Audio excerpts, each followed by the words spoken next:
Now, I've got a clean copy of it now, and I warn you, this could scare you. Here's the email. Dear Art Bell, I just recently began listening to your radio show and could not believe it when you talked about the sounds from hell tonight. My uncle had told me this story a couple of years ago, and I didn't believe him. Like one of your listeners who discounted the story as nothing more than just a religious newspaper fabricated account. The story about the digging of the hole and the hearing of the sounds from hell is very real. It did occur in Siberia. My uncle collected videos and audio tapes and so forth on the paranormal, supernatural. He passed away fairly recently, but he would have loved your show. He let me listen to one of the audio tapes that he had on the sounds from hell in Siberia, and I copied it. He received his copy from a friend who worked at the BBC.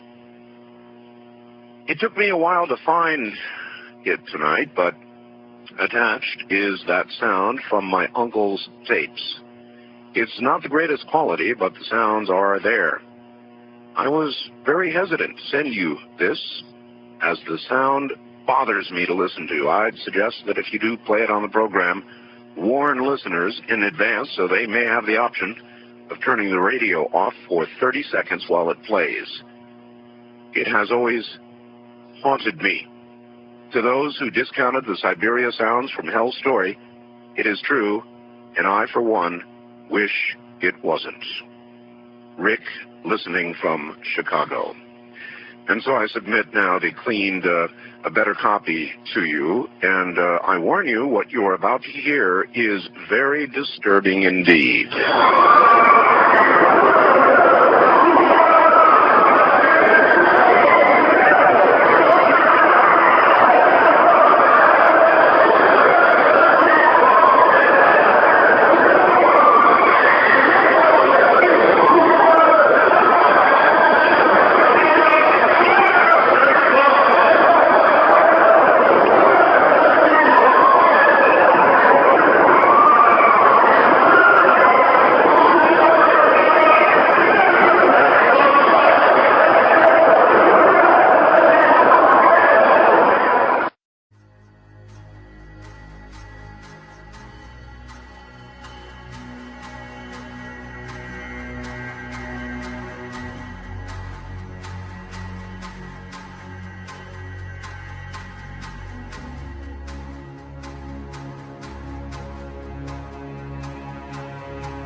But this citizen from hell had an evil presence about him, yes, because he had just come from hell. But I believe the dim lights, that was the outline of his body, symbolized at one time he had the light, the true light, our Jesus Christ. And of course it dimmed. Don't let your light dim. I believe with all my heart that this man was a fallen preacher. And I believe with all my heart that this man who forgot God for some unknown reason chose this man supernaturally to bring this message to the world, what the first level of hell is like. And people, the first level is so terrifying. I don't know how the second and third and fourth and it goes on, hundreds and hundreds, maybe millions of levels. Who knows? He didn't tell me this. But the first level is so horrifying. And when God said the majority are nice people, what the world would consider good people are on the first level. That's frightening. You think of hell only for the evil people of this world. You don't think of it as the people that you look at, your next door neighbor or your family member, somebody who doesn't want to hurt anyone, and yet when they die, they have done the one unpardonable sin. They refused Jesus Christ as our Lord and Savior. Maybe some of them even just had head knowledge. I know some of them had head knowledge, for many of them fill the pews this very day. And they think because they go to church and they know the Bible, they think because they belong to the right church, they shook the hands of a pastor, they give money on a regular basis, they're good, they give to charity, they don't hurt anyone, they help everyone. Oh, these poor people. These are the ones that I know Christ must hurt for the worst. For they are the ones that are more deceived than the evil ones.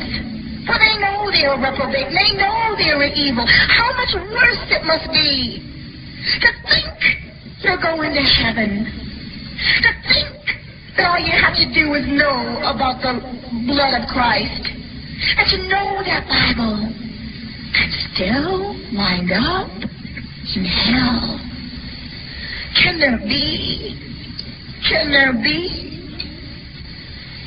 be anything worse than that? But my darlings, you don't have to wind up in hell. God has said, don't just let it be head knowledge. Love me with your spirit. Love me with your soul. Trust me with your lives. Don't just know that Bible with your head. Know it with your spirit and your soul. When you sin, make sure you take each sin to the Lord. Make sure you ask Him to help you not to sin again. Turn away from that sin. This song is being sung in hell by the citizen in hell. There's no beauty. So when you hear this voice, know that it's meant not to have any beauty whatsoever. There's not even supposed to be any emotion except for the pain. And since I've not suffered that kind of pain, and praise God, I don't have to suffer that kind of pain, the Holy Ghost did the best He could to this vessel. Know this. If you belong to Jesus Christ, and you know if you really belong to Him or not, you will know that you know that you know if you die this very moment, you will go to heaven.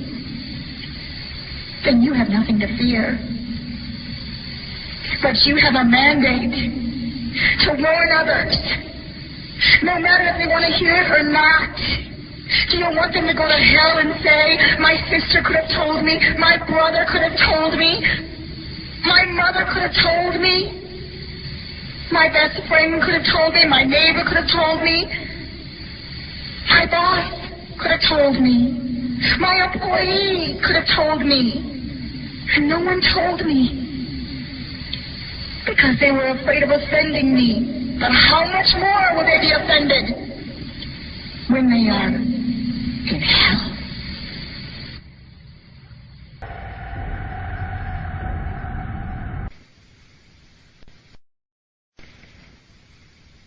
This song is not a song of beauty. This song, the lyrics, you will want to forget.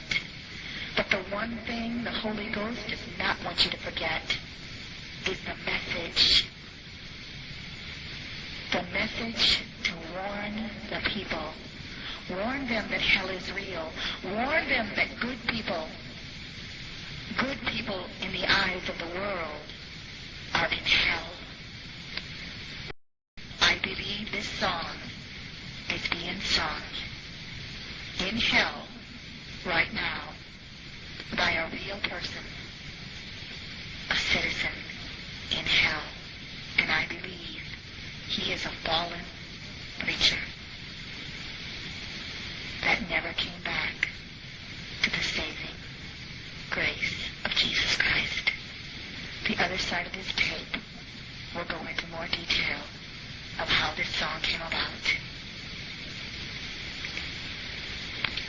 If you accuse me one day of scaring you into heaven, then all I have to say is blessed be the name of the Lord.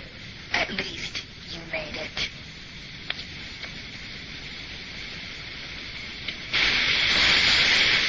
It's entitled, A Citizen in Hell. I asked God to give me a vision of a man in hell. This is what I saw and heard. If it doesn't scare you now, then beware, for you already are a citizen in hell. I have to give this warning, for I am sent to the last cancers. A citizen in hell. I asked God to give me a vision of a man in hell. This is what I saw and heard. If it doesn't scare you, then beware, because you already are a citizen in hell.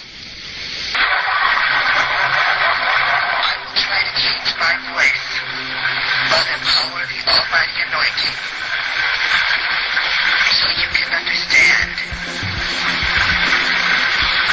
to a small degree, what it sounded like.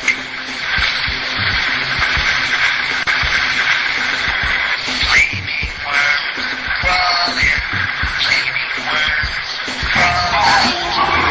In the belly, but then out the mouth. In the front and out the rear. In the eye and out the ears.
Dear Yeshua, I accept you now as my Lord and my Savior. You are the God I love. I believe you paid the price for my sins at Calvary. You died and arose from the dead on the third day. I ask you to come into my heart, forgive me of my sins, wash me clean of all unrighteousness. I'm sorry I have sinned, and I turn away from those sins.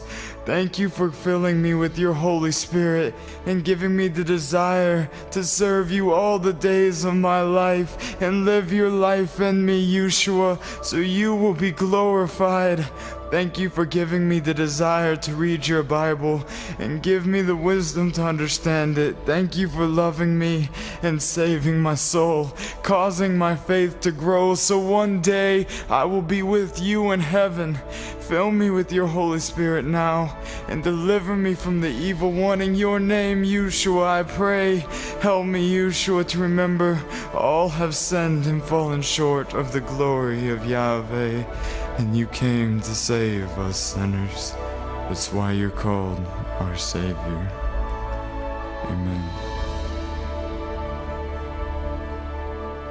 Please visit amightywind.com and almightywind.com and study the prophetic words that were given by God to Prophet Elizabeth Elijah.